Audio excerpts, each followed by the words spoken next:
After 3 episodes, the overall review from various social media and anime-based websites on One Punch Man has been a mixed bag. I want to give my take on Season 2 by talking about the story, action, animation and art style, and my thoughts about the first 3 episodes of Season 2 of One Punch Man. It is important to note that I'll be talking under the perspective of both an anime viewer and a manga reader, so I'll be making frequent comparisons on the two media, pointing out what the anime did good, great, and below par. With that, let's get right into it.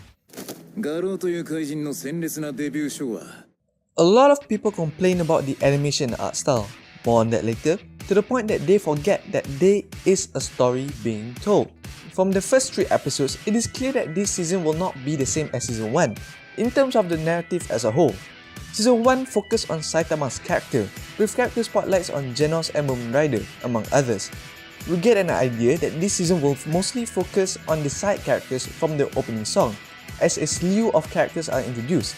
It is most likely that these side characters will be driving the story forward, with Saitama interjecting here and there.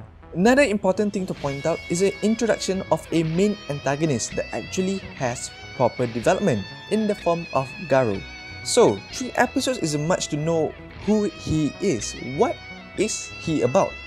But we get to see how much a threat he poses to the Hero Association, beating up A-class heroes with ease, at least 100 criminals, and the whole Tank Top group, including S-class hero Tank Top Master.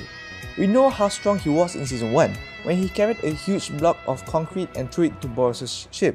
So Garo being able to take those hits without significantly wavering is an impressive feat on its own. The manner in which he defeated Tank Top Master was interesting as well. He used Silver Fang's technique to overpower the Tank Top crew, which made for an eye-catching scene.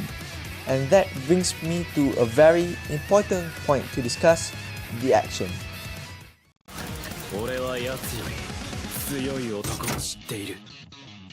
Now, Season 1 was memorable for many reasons, and action is definitely one of them. From the very first episode of One Punch Man Season 1, the action was jaw-dropping. Animated like budget was never an issue. Season 2, no matter the studio, will have a hard time meeting the level Season 1 has set. And for the most part, it fails to reach the same level. Now, that does not mean it is bad. In fact, I will argue that some scenes look really good. The animation can look a little off, and it is kinda hard to know what's going on because of too many close-ups. But overall, the action is satisfactory. Will it continue to be the same level as it is? Will it continue to improve? Or will it drop in quality? Now, the action will only be dialed up to 11 after this, so I am a bit worried. The manga managed to portray all the fight scenes interestingly. Some will argue that the manga is better animated than the anime. That being said, animating all those fight scenes in the manga will be a challenge, which comes to the main gripe of many viewers: the animation and art style.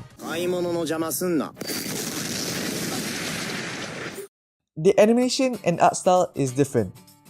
Genos looks different. King looks odd, he looks off.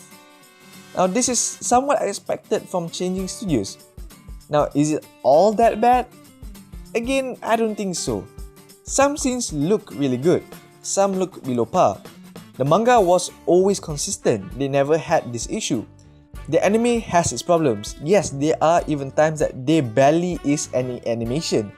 It looks like the studio is like trying to cut corners. They don't want to animate certain things, even though it wouldn't be that hard, which is really concerning as an anime viewer. However, I think the first 3 episodes did well enough to make me go, that wasn't too bad. I do have my hopes that the animation and art style do continue to improve, because the action scenes after this are absolutely bombastic. So my final thoughts on the series is, I do believe that the series has a bright future ahead.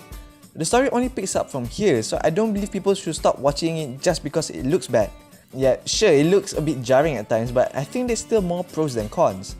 Garo's story is also very interesting. I mean, he claims to be a monster, he wants to hunt heroes, but he doesn't attack the boy at the park.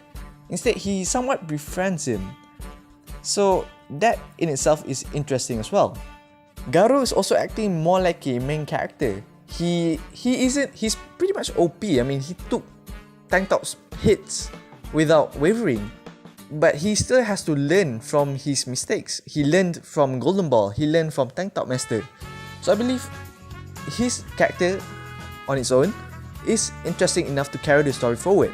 Now, do I recommend this series to everyone? Yes, I would recommend it, but I will definitely warn them beforehand. So with that, thank you guys for watching. If you like this video, then make sure you leave a like. I do like to engage in discussions, so do leave a comment. If you think someone will enjoy this video as well, then be sure to hit that share button.